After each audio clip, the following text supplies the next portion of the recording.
This video is going to be about why you need a purpose and then what is the purpose of life. So this is a really important video because we do ask the big questions, even subconsciously, every day.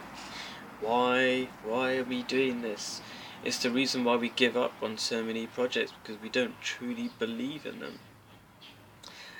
So, and there are many people who come up with all sorts of purposes for their lives, but if you look at it this way, you didn't create yourself, so you won't truly know your purpose. Just like somebody who creates a camera, the person who creates the video camera, the camera, that intricate machinery, they truly understand how it should be used.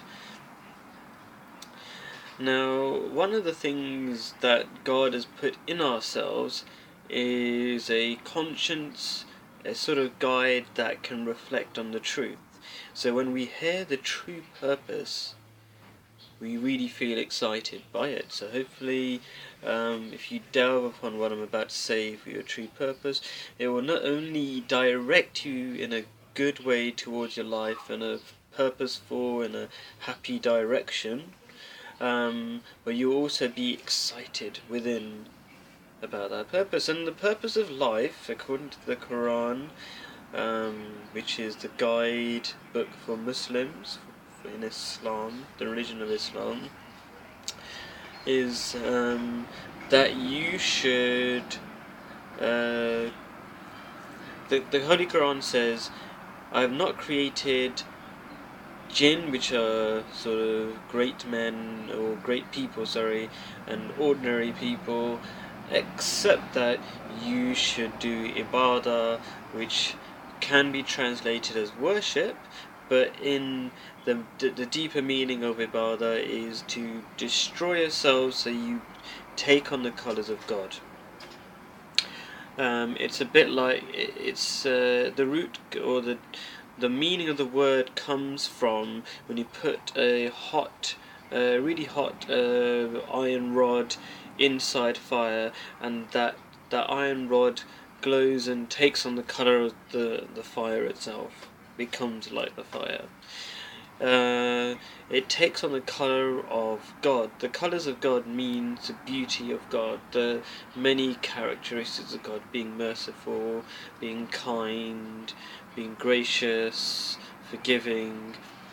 Those are the things. The colours of God are found just by looking at nature itself. We are attracted to nature. You look at trees and things, and there's something beautiful, something sublime in that, and that's a reflection of your attraction towards God.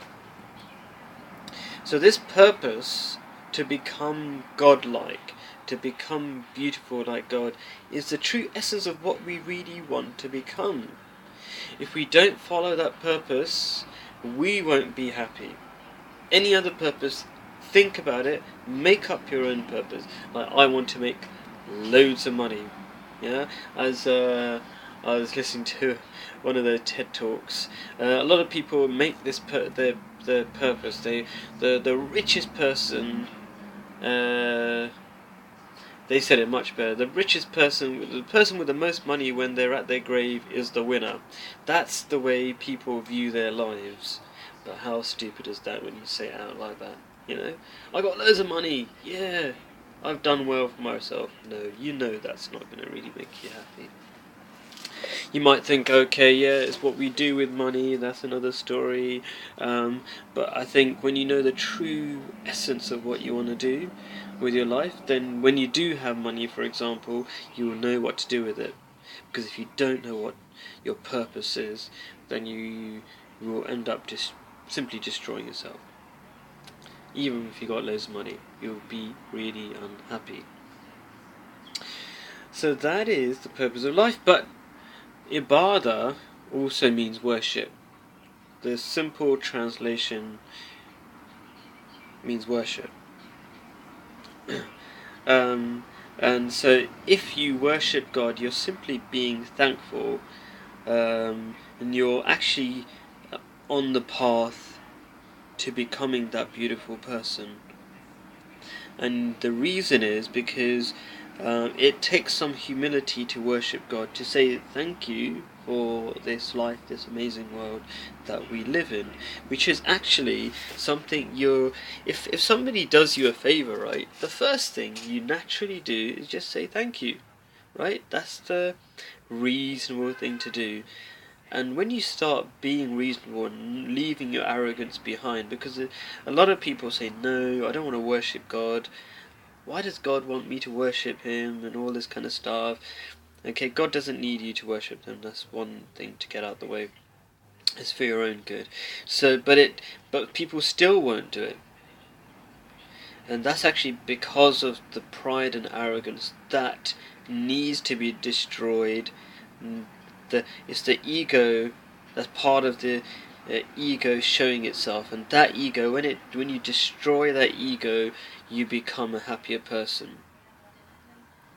Everything we truly want to do is related to becoming beautiful ourselves. Say we want to be a great person, a great business person. A great business person, how you can sell drugs, you can make massive skyscrapers, but they won't make you happy unless it's related to your purpose. So if you could relate making a very nice tall building relate to your purpose if that tall building is going to help humanity somehow. So I think I'll end the video now.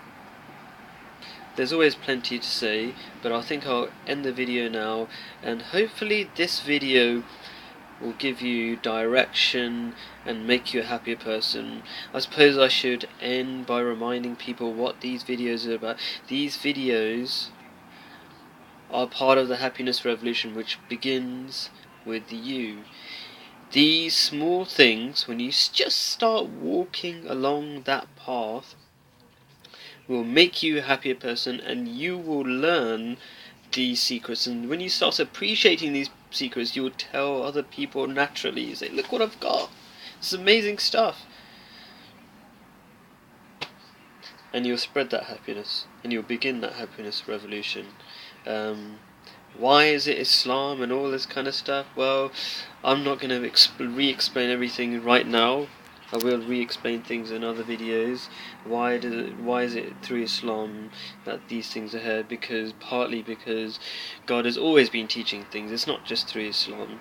But go to the whyIloveislam.org website and you'll find out more. I know what I know because I am the follower of the promised Messiah, the promised guide of this age, and that's yet another story you'll find out on whyIloveislam.org. Thank you for watching. Bye.